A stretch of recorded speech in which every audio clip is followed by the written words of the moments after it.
Can you hear me? Are you there? Yeah, I'm here. I'm back.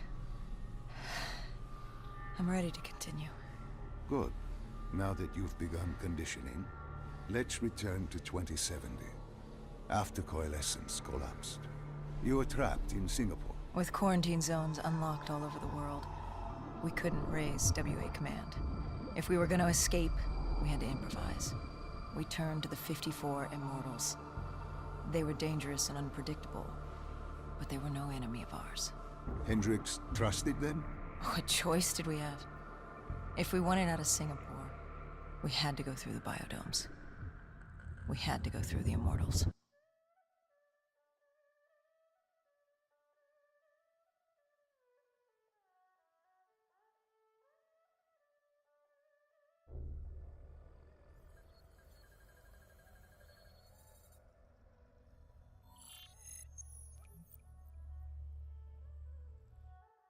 Getting in was easy.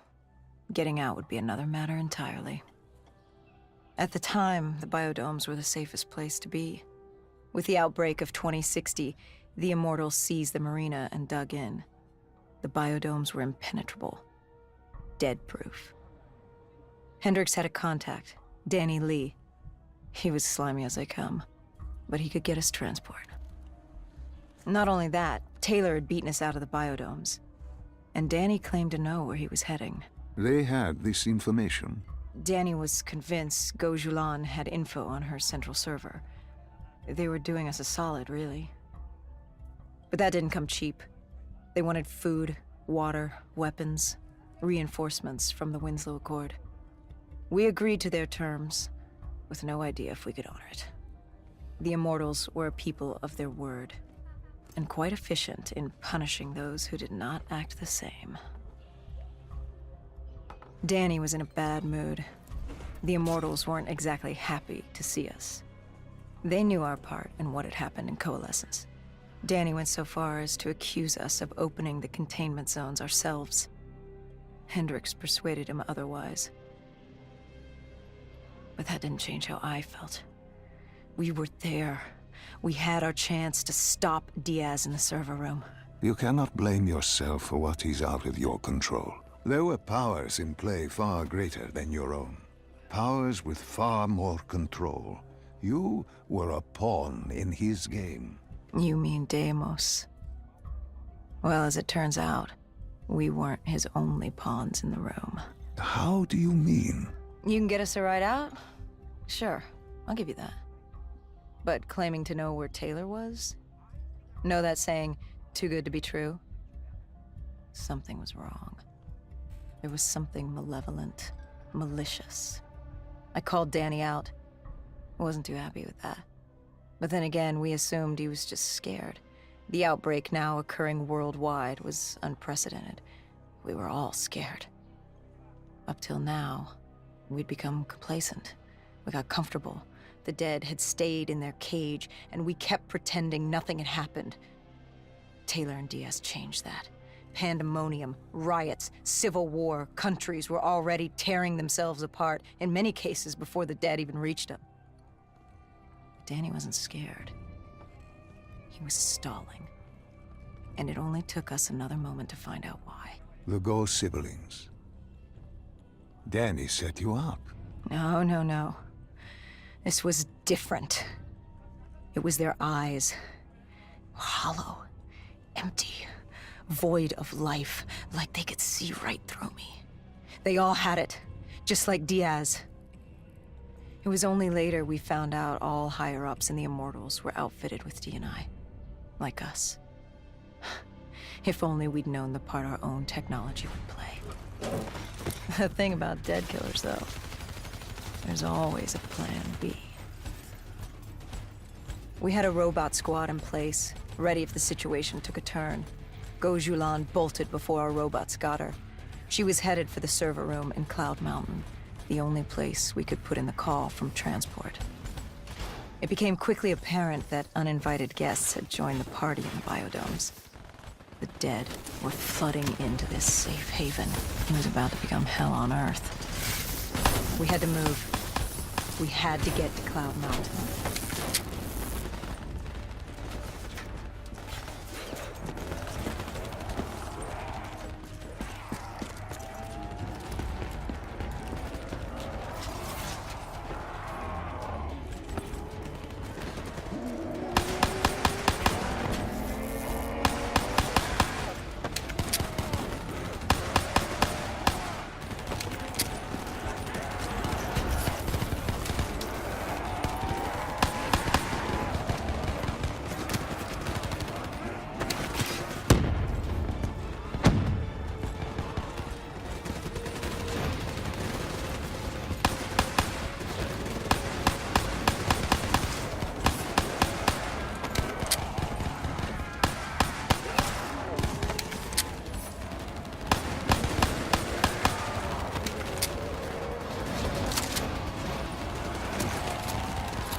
I don't know how the undead got in.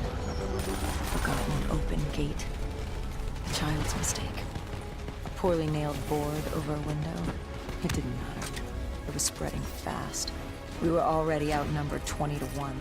The remaining humans scrambling away or locked in their homes.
We heard that familiar screech. Parasites, mutated creatures born out of 6115, were flying towards us.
With the shipping yard cleared, Cloud Mountain was just ahead, the server room at the top.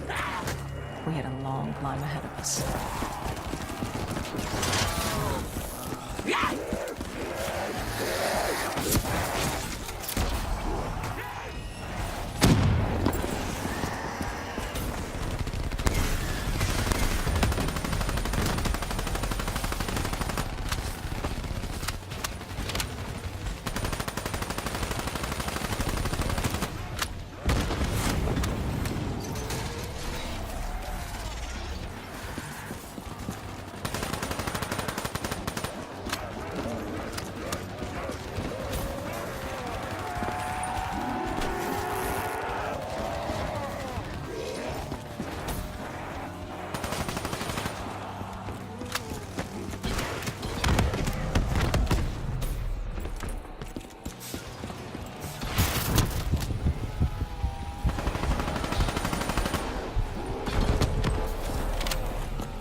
What happened in the server room? By the time we got there, Gojulan encrypted her hardware, locking us out of the central server. Hendricks stepped in, but we were a few seconds too late. Damage was done. Why did she lock you out? It didn't make any sense. Sure, we weren't on the best of terms, but this wasn't her. Something else made her do it. Something was controlling her. The encryption used a biometric hand scan. Hendricks tried to unlock it. But the Go siblings were smart. They'd set up an access system requiring both of their hands for authorization. And her brother was shredded with bullets back in the bar. We could hear the horde coming, and we only had one sibling. But she did have two hands. You chose to cut off her hand. Why? I hoped the biometrics were interchangeable, allowing the siblings to use either reader. If we were calling transport and getting out alive, it had to work. Lucky for us, it did. Hendricks interfaced with the system. He was able to raise WA command. We needed a ride out ASAP. They had a VTOL a few minutes out. Rendezvous was set for the top of the dome. But Hendricks wanted to know what Gojulan had on Taylor. Anything, even the smallest detail, would be helpful in picking up his trail. That would take some time. And time was something we didn't have. Hendricks searched the archives. I dealt with the incoming horde.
Hendricks had pulled all the data he could.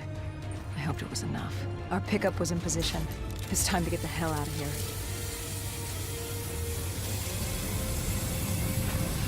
Our bird wasn't alone in the sky.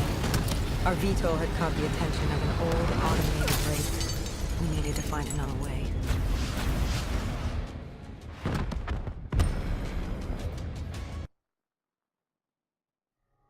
This wraith telling you. It was like the malfunctioning robots you found in different quarantine zones. The kind targeting anything and everything as an enemy. Just like that. Except on a much larger, more deadly scale. And this one was very interested in us. Command had an exit route. Extraction set beyond the swamps. If we crossed the super trees, there were shipping docks where we could commandeer an airboat. It's easier said than done.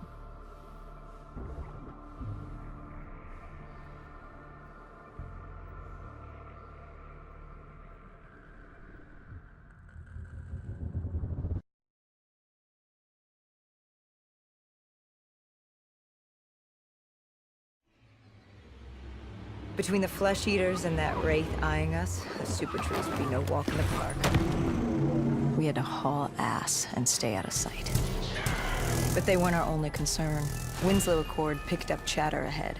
Apparently, we weren't the only humans using the docks to escape.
The super tree was collapsing. The only safe route to the docks was up. Chatter confirmed that 54 immortals were scrambling to get out of the biodomes through the swamps.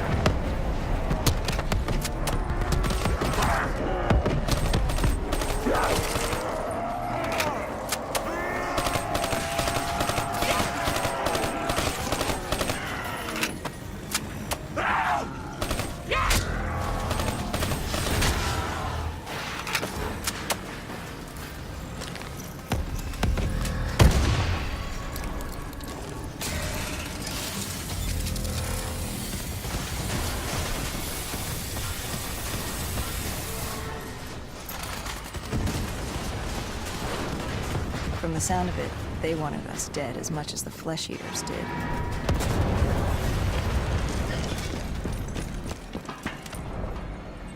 Looked like we were jumping from one bad situation into another.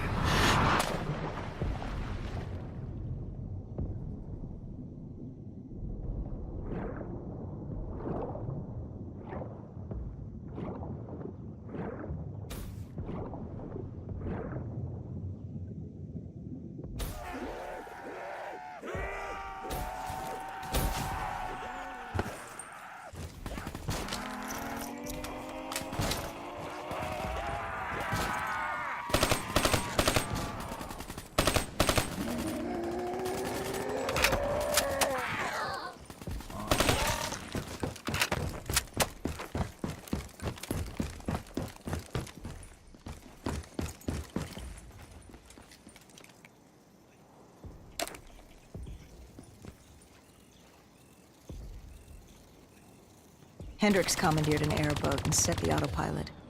We had undead on our ass, and more 54I ahead. And that rogue wraith wasn't done with us yet.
Exfil was just ahead.